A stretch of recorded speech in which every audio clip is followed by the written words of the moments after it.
Esse é Bertrand Maria José de Orleans e Bragança. Ele nasceu na França, mas descende dos monarcas portugueses que fugiram da Europa e se refugiaram em uma de suas colônias, o Brasil, assim que a coisa começou a ficar feia para eles por lá. Bertrand, com frequência, é chamado de príncipe, o que não faz sentido onde nem tem monarquia. Durante muito tempo ele foi uma piada. Essa participação dele aqui no programa do Jô Soares é uma boa demonstração disso. O ano era 1993 e o país realizava um plebiscito para definir o futuro do seu sistema político. Naquele contexto, o Bertrand era motivo de riso, a plateia nem disfarça. O áudio tá ruim, o vídeo tá escuro, mas a piada tá clara. Vai haver um plebiscito para que se escolha ou república ou monarquia, ou parlamentarismo, ou presidencialismo. Exato. Mas em nenhum momento se coloca lá na Constituição que a monarquia será reinstalada com os membros da família Orleans e Bragança. Você não acha que isso vai dar uma brigalhada, não? Acho que não, porque qualquer pessoa que se candidate a rei não será levada a sério. E eu sou candidato, por exemplo. Se vingar a monarquia, eu saio candidato no primeiro dia. Não tenho direito a ser candidato. Se você se candidatar, se o senhor se candidatar, Não, você, chama de você. todos vão dizer é uma a mais do jogo. E ninguém vai levar a sério uma piada a mais do jogo. Tudo bem, mas eu acho que se a monarquia ganhar, também vão dizer é uma a mais do Brasil. Não, pelo Quem está contrário. lá, a monarquia. Aí o tempo passou, chegou o ano de 2017 e Bertrand foi recebido por uma outra entrevista, dessa vez com o Danilo Gentili. Aqui o Bertrand é celebrado, é elogiado, é levado a sério e é chamado de príncipe. O nosso convidado é o atual príncipe imperial do Brasil e porta-voz da monarquia brasileira.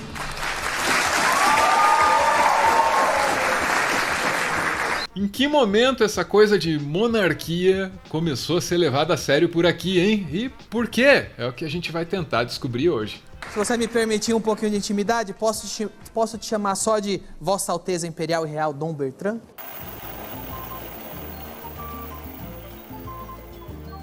Nessa palestra, Abraham Weintraub, que foi ministro da Educação no governo Bolsonaro, e o irmão dele, Arthur, explicam que os comunistas estão prestes a dominar o mundo e que a onda conservadora brasileira é uma esperança da resistência contra o comunismo. Aí o Arthur enumera as facções dessa tal onda conservadora. O Brasil é a salvação do mundo, assim. A gente teve uma onda evangélica, eu sou evangélico, teve uma onda evangélica e você teve os Olavetes. Juntou monarquistas e tal. E o Brasil conservador cristão conseguiu dar o primeiro sopro de contra-revolução contra esses comunistas. O comunismo é um vírus, cara. Você ouviu aí, entre olavetes e evangélicos estão monarquistas. E de fato, uma vez que Bolsonaro foi eleito, monarquistas conseguiram cargos no governo. Aqui, a gente já começa a entender que existe uma identificação entre os valores do conservador, o tal do cidadão de bem, e os valores da monarquia. Agora, não pode ser só isso. Não é porque você compartilha dos valores de alguém que você aceita bancar uma vida luxuosa e cheia de privilégios para esse alguém. Uma vida de rei ou de príncipe. O bolsonarismo não é só conservador, ele é retrógrado, e é aí que mora o resto da explicação. O bolsonarismo quer uma volta ao passado. Às vezes é o passado da ditadura militar e às vezes é o passado do império. Para o Dom Bertrand, é claro que a segunda opção é muito mais vantajosa. Mas como despertar na população, na grande população, esse desejo de coroar um rei? Ou de continuar o reinado. Criar condições para que o povo, em certo momento, possa manifestar suas aspirações. Eu vou dar um exemplo da história do Brasil recente. Houve uma mudança de organização no país. Sim. Nós tínhamos um partido que tinha uma ideologia socialista. Em certo momento, saíram brasileiros de todas as correntes políticas às ruas do Brasil e disse, basta, não é isso que nós queremos. Sim. O que eles bradavam? Minha bandeira verde e amarela jamais será vermelha. E quero meu Brasil de volta. Esse Brasil de volta não era o Brasil nem do Collor, nem do Juscelino, nem do Getúlio. No fundo, é esse país maravilhoso com o qual todos nós sonhamos. É É o Brasil que nasceu com chegada de Cabral, com a harmonia que havia.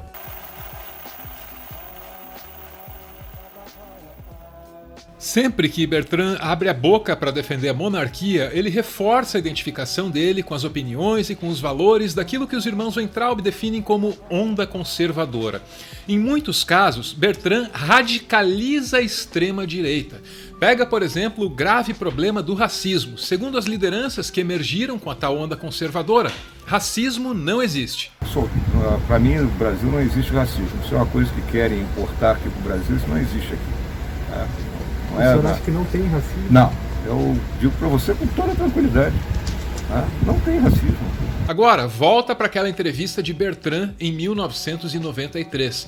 Não é só que racismo não existe, agora a África não existe. Essa é a conclusão que se tira quando ele tenta sustentar a tese de que não existe monarquia pobre. Você não acha que é um anacronismo delicioso a monarquia hoje? Um anacronismo são as repúblicas, que são regimes que são utópicos, que datam de muito antes de Cristo e Platão e que nunca deram termamente certo. Os regimes mais modernos, dias atuais, são todos monárquicos. Das 25 nações mais ricas do mundo, 18 são monarquias e apenas 7 são repúblicas. E das 25 mais pobres também? Não são monarquias, são todas repúblicas. Algumas monarquias. Não, são todas as monarquias africanas não são consideradas? Nenhuma. Não existe monarquia na África. O rei africano não é considerado rei, quer dizer, rei de uma tribo africana não entra nisso. Rei é só da Bélgica. Quer dizer, o rei, para ser rei, ele tem que ser branco. Por exemplo, o rei Selassie. Gente, eu tô falando sério. Quer dizer, segundo Bertrand, as monarquias africanas não contam, porque se elas não vão bem, é justamente porque elas são africanas. Tá aí o racismo que eles dizem que não existe.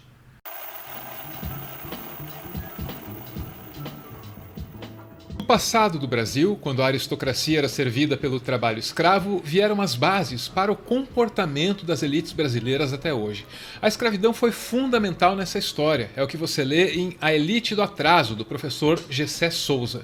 Aqui, depois de anos de estudo, ele conclui que a elite do Brasil não tem e não quer ter uma visão de longo prazo.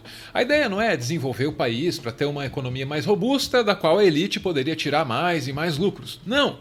A ideia é lucrar o máximo possível no menor prazo de tempo possível, ainda que o país seja destruído nesse processo. Pouco importa. Que é exatamente uma elite, a elite do saque, que é a elite da escravidão, né? É uma elite do curto prazo, ela não olha à frente. Como é que uma elite pode ser, né, minimamente racional? Ela vai sempre explorar o povo, né, de alguma maneira, mas ela pode construir um horizonte em que haja crescimento da sociedade como um todo, inclusive ver o seu próprio interesse de elite de ter um bolo maior, para que você possa ter um pedaço maior. Não é assim que a nossa elite pensa, né? Esse caráter predatório da elite brasileira se expressou no uso do trabalho escravo e ainda se expressa na relação das nossas elites com o meio ambiente. Bertrand é uma demonstração disso. Desmatamento pouco é bobagem, até porque mudanças climáticas nem existem. Isso segundo um livro que ele lançou dia desses aí. Escrito por Dom Bertrand de Orleans e Bragança, príncipe imperial do Brasil, psicose ambientalista, esclarece aos proprietários rurais do Brasil as verdades e mitos sobre o meio ambiente. A questão do aquecimento global, que os polos estão derretendo, não tem fundamento. Na realidade, o Polo Norte é uma casquinha de ovo. O Polo Sul é mais de 90% do gênero mundial e o Polo Sul está aumentando. Anote o endereço e adquira já. Quando você afasta a ciência, como esse livro dele aí faz, aí você precisa colocar alguma coisa no lugar da ciência. No caso do príncipe é a religiosidade. Segundo ele, toda a doutrina cristã é contra a república. A república é pecado. Sabe quando você reza o Pai Nosso e aí você diz, venha a nós o vosso reino? Pois é, isso aí seria propaganda monarquista.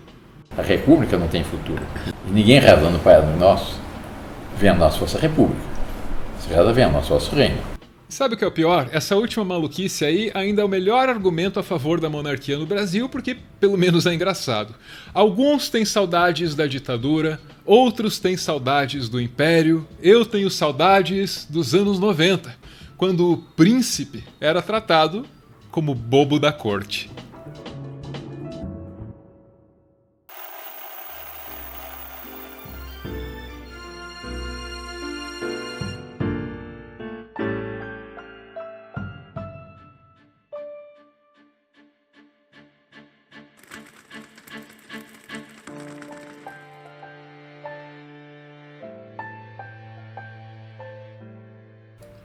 Muito obrigado por ver esse vídeo até o final. O Meteoro é mantido graças a uma campanha de financiamento coletivo. Quem participa aparece aqui no finalzinho, que é para receber o nosso agradecimento. Hoje a gente está vendo aí o Paulo Galdino junto com a Maria Beatriz, que ganha uma homenagem dele no dia 24 de novembro. Diz o Paulo: meu amor, no dia 12 de abril de 2020 os planetas se alinharam. Com você, a existência é mais divertida. O ar em meus pulmões é doce e meu coração bate feliz quando te vê. Obrigado por tudo, Maria Beatriz. Estamos apenas começando a nossa história. Eu te amo com todo o meu coração. Do seu eterno amor, Paulo Galdino. Beijo, gente. Obrigado.